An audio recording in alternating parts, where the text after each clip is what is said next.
Hello, this is Mark Ramone for the New Music Alliance, and today I have with me Emily Rose of Glambat. Hello, Emily. Hey, how's it going? Thank you for joining me today. And we played a couple of your songs over the past few weeks, most recently in one of our pairing show, where we teamed up your song Bad Self with the Breeders, Divine Hammer. When I first heard Bad Self, it transported me back in time to the 90s, reminded me of listening to the surge of female fronted alternative bands such as Liz Phair and the Breeders. Were you a child growing up in the 90s? Yeah, so I was born in 1993. Um, and my dad actually played in a bar band. It was like this duo. So he was playing a lot of covers, probably of songs like that when I was growing up. But I actually remember listening to I was really lucky to have parents who were really into music when I was growing up. So I actually listened to a lot of like 10,000 Maniacs, Jonathan Brooke, The Story, Dar Williams, Wilco, stuff like that. So Mhm. I know you were mentioning like Belly, Letters to Cleo, Liz Phair, and stuff like that. And I actually feel like I kind of have influences in common with them because my parents were pretty cool growing up like into the 90s. So I have some of those early 90s, late 80s singer-songwriter influences as well. Awesome. In the song Bad Self, were you self harmonizing with yourself? Yeah, I grew up always singing so my dad is a music teacher and I come from a really musical family. So when I was a kid, I was always in like choirs, like I was in a church choir and stuff like that. And I always got alto parts, which is probably going to be surprising to some people who might have like heard our music or seen us perform live because I tend to sing a lot of really high parts. But I actually have I'm a much more natural alto voice. So is alto? No, no, I'm not. I should know by now. What's Yeah. alto? High or low? Oh, so alto would be like the lower like female voice. But I guess I can sing soprano okay, but I'm more naturally inclined to like a lower voice. So I that's the part that sings the harmonies a lot of the time if you're in a choir. So I got used to singing harmonies a lot, and when I first started Glambat, my sister would sing a lot of the harmonies with me. But she got really busy, so it's been a minute. Regardless of just keep doing what you're doing because it sounds great. Thank you so much. You've opened up a show featuring Palehound and Violent May, great Yeah, bands with ties to Connecticut. they're so Uh, good. oh gosh, So I just saw good. Becky Kessler at the Glastonbury Apple Harvest Oh, Festival. legend. Oh my God. Yes. Do you enjoy meeting other local musicians on the road? Oh yeah, I think that's probably the main reason that I started doing music was so that I could meet like I don't know, growing up I was a huge music nerd and I was always reading all of these books about the 80s and 90s DIY scene. Like I read like Our Band Could Be Your Life and I read I think it's American Hardcore was another book that I read. I read Girls to the Front, of course, Just Kids by Patti Smith. And so when I was in high school and stuff, I was always like, oh man, I really wish that I could meet people like how Henry Rollins and Ian MacKaye met each other or something like that. So Yeah. yeah, so that's kind of the reason that I do what I do. I think the first time, it's funny you mentioned Palehound, the first time that I met Ellen was at this venue called Nick's Cage, and I wasn't even really playing shows yet, but I saw her outside and I like recognized her immediately. And I think she only had like one EP under her belt, but I was obsessed with Palehound. And I saw her outside and I like did like probably the most cringy thing I could possibly do. And I was like, your music like changed my life, man, you know? And I think she was super freaked out. I was like, we were both probably like 19 or 20 at the time. And she was super freaked out, but I'm hope that she doesn't remember that because the next time I met her was the time that we opened for her. And that time I tried to be like really cool and chill. So yeah. I think I also got pretty starstruck when I met Satomi from Deerhoof when we opened for them because that was one of my favorite bands in high school. But then to totally contrast to that, when I met Becky Kessler, she made herself super approachable to me, which was so nice. And so I met her at an open mic at Woodbury Music Shop that she was headlining, and I I had to follow these like really sweet, absolutely beautiful women who were like doing like these like soft like acoustic covers of like Wild Horses by the Rolling Stones, you know, and I followed them with like this this like Riot Girls song that I wrote for like my surf rock band that like everybody did like a Wall of Death to, and I was playing it acoustic in like open D, and it's like this like graphic song about abortion rights, you know, and Becky Kessler had to get on the stage as I was coming off of it, and this is the first time I ever met her. She just whispered in my ear, and she goes, she goes, "Thank you so much for ending the Lilith Fair." And I was like, okay, this is someone who gets it. She gets it, and we became friends. So really Awesome. lucky. Yeah. Do you ever collaborate with any of the local musicians? Not yet, but I really want to. Like I really, really want to. I think what ends up happening is that we all get really busy. Um, but I would always love to collaborate with, like, that's like my dream, you know? I Like I hope to think see it somewhere in someday my soon. yeah. Somewhere in my head there's like a fantasy band where I get to play the bass and it's like Becky Kessler and like Danielle from Danny Probably, and we're like, you know, but I don't know if that'll ever happen. Awesome. I'm looking Yeah. forward to it. You mentioned your song Nick's Cage, which is about a now defunct house show venue, right? Yeah. In Yeah. Bloomfield. Can you tell me a little bit Oh more yeah. about your experience and Oh, how you turned it into a song? yeah. So that song, it's not really like a story necessarily about my life, but it's kind of connected. So I used to go to this venue a lot. It was actually, I think, the first place I started going to house shows in Connecticut. So I was kind of used to I moved to Hartford, Connecticut to go to school there after attending school in Philadelphia for a couple of years. So I was really used to the Philly house show formula, which is it's in a dingy basement in a row house. You go in and no one notices you. Nobody talks to you. You just like stand kind of in a corner. You've got like a 40 or something, and you're just like, okay, you know, there is pop punk happening. Um, but this was my first Connecticut house show, I think was at Nick's Cage, and or it was one of the first ones. And I remember walking in and I was like, oh my God, I'm in a well-lit living room. There's like a carpet or something. And and I had to go through the whole house just to get in, and you know, everybody was like kind of looking at me and I had to like interact with them, and I was super freaked out because I think most of the people who were there at the time were seemed so famous to me. Because you know, we're talking like sorority noise and Avlov and Pale Hound, you know, and to Hmm. me, like these are like incredibly famous people. I'm 19 years old and I'm like, I don't know how to talk to any of them. But the song kind of takes like a turning point from that to just kind of I guess recently I've been realizing that, you know, I really do admire like a lot of those musicians and stuff like that. But I spent a lot of time kind of looking for like validation from especially from the men in the music scene. And I really wish that I had spent that time focusing on building sisterhood with some of the other non-men that I've Hmm. encountered.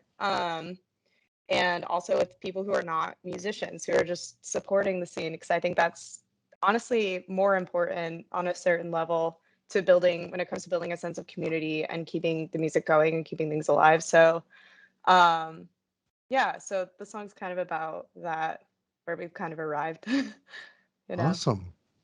Thank you for sharing that with us. You you seem to write your music brilliantly. Thank And you. I've noticed that music theory Easter eggs are peppered in.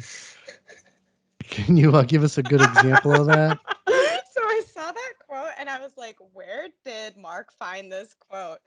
Oh, So I find things. you find things. I probably wrote that when I was about 22 and I was trying to really hard to impress like these like music journalists in their 30s that I was trying to hang out with. I was like, all right, 30-year-old music journalists, let's go. I'm a child. Let's do this. And and hearing that repeated back at me sounds so like it sounds so pretentious. But it's okay because that is exactly something that a 22-year-old me would write, and that's okay. I think that's actually referencing there was this one song that we used to play a lot called Psychic Floater that was like very not necessarily mathy, but definitely like had a lot of those like I don't know if you're familiar with the band Pile from Boston, but like a lot of that kind of they do a lot of these tempo changes that I was really into for a while. But I've kind of learned over the years that what I do best is pop music. And so I write a lot of pop music, and I don't necessarily perform it like it's pop music, but if you hear it on an acoustic guitar, it's pop music. And when I was younger, I spent a lot of time like feeling like I had to prove my place in the music scene. Like, okay, look, I promise I can really play guitar, guys, you know?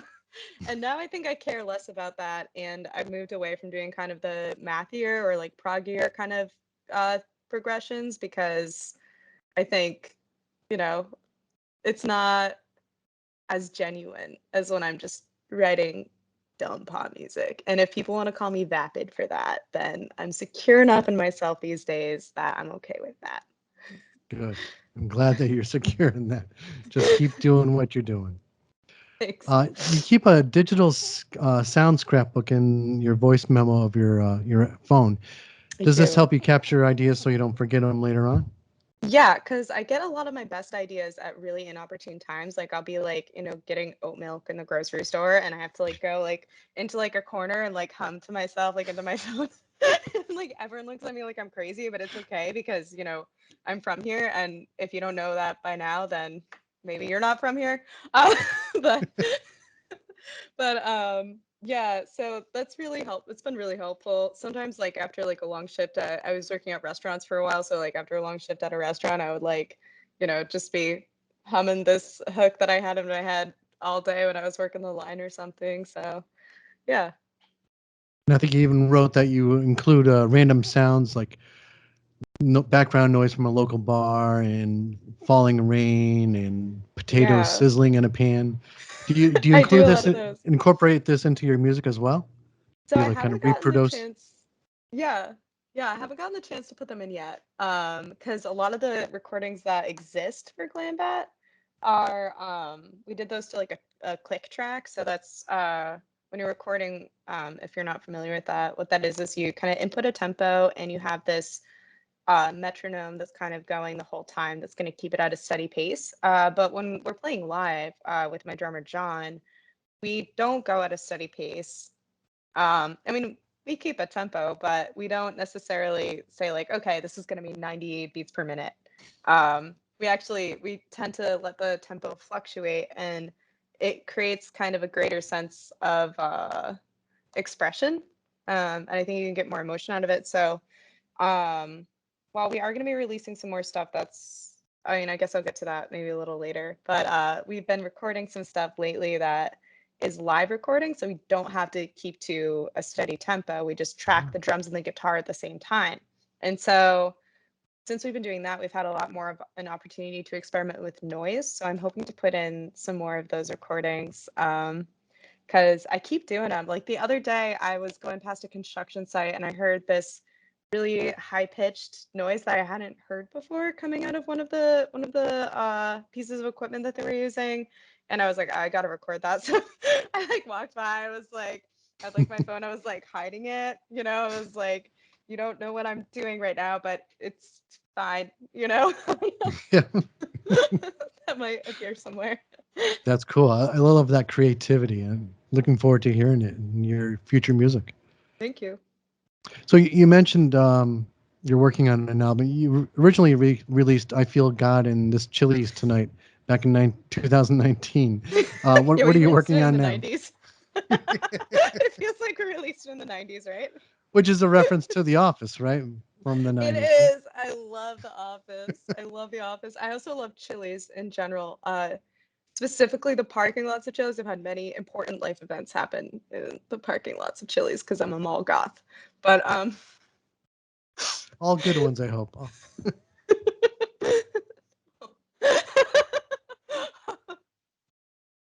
so, sorry. So, yeah, so we are currently recording with our friend Pat Dalton at Sans Serif Recording in New Haven, Connecticut.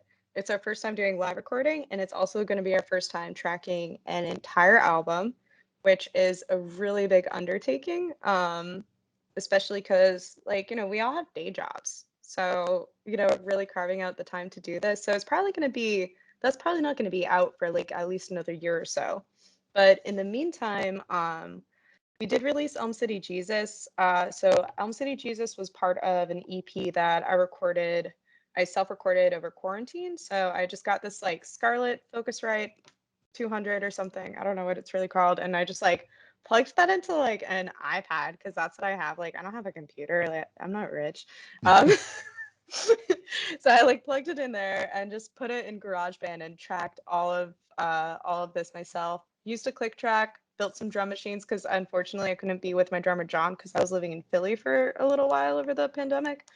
Um, and I sent them over to our friend Jackie Milestone, who I met at God, I think I met them at a show in Northampton at the Flywheel Arts Collective because they were playing with their band Lunch. And I realized that we were both in Philly, so I was like, "Hey, Jackie, you wanna mix and master this?" And they were like, "Absolutely." And they're really talented, and they worked on some really really cool projects. So they actually, I was going to be releasing more of the tracks from that, but I was talking to them recently and they were like, I just want to take one more stab at this. I want to give this one more pass. So I'm going to be releasing the rest of the EP probably when Jackie feels like really, really happy with the end result. But in the meantime, I personally think they sound amazing because I think everything that Jackie like even like touches is just absolute gold. So in the meantime, I'm probably going to burn some CDs that people can buy. Then I'll be like, these are demos at Ooh, shows. get them while they're So hot. yeah, exactly. Because in this day and age, I feel like things aren't really set in stone until they're on Spotify, which is, if we had like an entire day to talk about it, I could rant about this to you, but but I mean, yeah, please listen to us on Spotify anyway. I know there are things to complain about it with, but it's what the kids are doing these days. It is what Um, the kids are doing these days. but it's fun to have stuff that's not totally finished because we can put that out on Bandcamp and we can put that out on physical format. And it's kind of like releasing a like little time capsule. I don't know. That sounds kind of. It I don't know. is Yeah. a little memento of your current time. Yeah. Um, are you playing anywhere live in the near future? Yeah, this is the part where I have to look at my little cheat sheet because I want to make sure that I get it all right. Okay. So we are playing on November 3rd at Cafe 9 with Black Hippie and Mighty Moonshoe, and that show's going to be in New Haven, Connecticut. And then on November 5th, I hope that I pronounce this correctly. This is my first time pronouncing this. We are going to play at Hutke's. Huckies? Hut. It okay, so it's spelled Hutghi. It could Hmm. be pronounced hot guy. I don't know. I'm in between. Maybe. Hugies. Um, but anyway, hot guys at the Nook. We're playing there with our friend Alexandra Burnett. And I think they're gonna get some local support for that one, but I haven't heard about that yet. But that's gonna be in Westfield, Massachusetts. And then on November 6th, we're playing at the Apahadian Theater with Frankie Moon and the Dave Matthews' band. I think that's the name of the band. Dave Matthews says, Yeah. We're gonna go dressed as John Mayer, and we're also playing with a band from Vermont called the Silent Mile. So yeah. wow. So those are our upcoming shows are all gonna be, we're doing like a little mini tour, which is where you put a guy in a maze, I think. That's what a mini tour is? You put a Yeah, guy in a like maze? a minotaur, like a bull guy, Oh, Minotaur. Yeah. Okay. I gotcha. Like, let me make the ears for you. That'll help. So, how do we keep, how do we keep up with what you're doing and social media and where you're playing? Do you have it on social media? We are at Glambat _official. Ah, because we don't want any, posers out there trying to pretend they're you. Yeah, yeah, we don't want that. I don't think Glambat was taken. I just thought it was funnier to put official behind it. There you go. That Um, means you're genuine. You're bona fide. exactly. I just wanted to people feel like it was really coming from a place of truth and honesty, which is what Good. social media is all about, right? Well, maybe your music is, but so do you have a grudge against Levi Jeans? Okay, so I just saw it on your Bandcamp page. I don't know. I don't. so that was an inside joke that I kind of had with one of my friends. So I think I mentioned earlier, I am obsessed with 80s DIY stuff and like big nerd about it. Like as soon as I was too old to play with Legos, I was like, all right, well, I guess I have to give this up. We're just diving straight headfirst into 80s DIY. We're going to learn facts about that. And I'm going to learn about the replacements. And I'm going to learn about Black Flag. So, um, I was obsessed with Henry Rollins for a long time, like especially 80s mullet Henry Rollins for reasons I will not disclose to you right now. But I remember there was this one interview that I kept watching and showing to all my friends because I thought it was really funny. And it's you can go onto YouTube and look this up. It's called Henry Rollins Destroys 16-Year-Old Kid, or something like that. And basically, the whole gist of the interview is very young Henry Rollins is being interviewed by a very young teenager. The teenager is like asking him some questions, and Henry Rollins takes offense to this and is like, "Oh, does this look like selling out, man? Like, I'm not selling out. You're selling out. This is my interview, not your interview." Like all this shit. Like, it's really funny. Go watch it. But I was showing that to some of my bandmates at the time, and the ad, you know how like YouTube will play ads before they show you the video? Yeah. So the ad that came up was on this, we're watching, keep you in mind, a video of Henry Rollins talking about how he hates sellouts and he doesn't ever want to, he's never going to sell out. He doesn't like to sell out. Right? That's like the whole, he says it for 20 minutes that he hates selling out. The ad that comes up for this video is literally Henry Rollins selling Levi jeans to you. No. Yeah. And I was like, that's really ironic. Like, if 80s Henry Rollins met, like, I think it was like 2015 Henry Rollins, he would probably punch 2015 Henry Rollins in the face. Like, No doubt. no doubt. Absolutely. No doubt. So, for a while, we had the song Brazil, and we would kind of like do this like pavement-y kind of like singing at the end of it. And I was originally saying some like riot girl shit, like nobody owns me except for me, like I love myself, like all this stuff. Great, started to sound a little trite. So I started saying don't buy those Levi jeans at the end because I thought that was funnier. But I think we had just ended up dropping that whole bit because some of my bandmates moved to Colorado and then it wasn't funny anymore. But It's funny right now. I like it. oh yeah. Great story. Thanks. Do you want to play a little quick game, real quick, Yeah, let's do it. called Lyrical Ponderings? I'm going to give you a random song title that's in the form of a question. You can either answer the question or tell me who sang the song. Okay. Pick a number from 1 to 200. 420 is not an option. So No, I it's guess I'll not. have to go with 13. 13. Is that all there is? Hmm.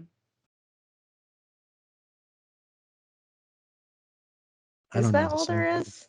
I don't know Is that that all there song. is? Is Yeah, I that all don't there either. is? Hmm. I Do you mean, have the I answer? wonder, yeah, I wonder if they're talking about like Levi Jeans. Yeah. Coming full circle So answer the question in a personal in a way. personal way. Okay. Is that all there is? I guess, okay, yeah, I guess earlier today I ate my last two eggs that I had in the egg carton, and I was kind of sad about that. And I was like, damn, is that all there is? So I went to Target and I got some more eggs. Does that work? Thank you, Emily. That was wonderful. And that song, "Is That All There Is," was originally done by Peggy Lee. Hmm. All right. I Is gotta that I check don't know. out more Peggy Lee for Who sure. knows? Incorporate some sound bites into one of your songs or something. Emily Rose, thank you very much, and looking forward to hearing more music from Glambat. Thanks so much, Mark. Yeah, this was awesome. Awesome. Thanks for doing this interview.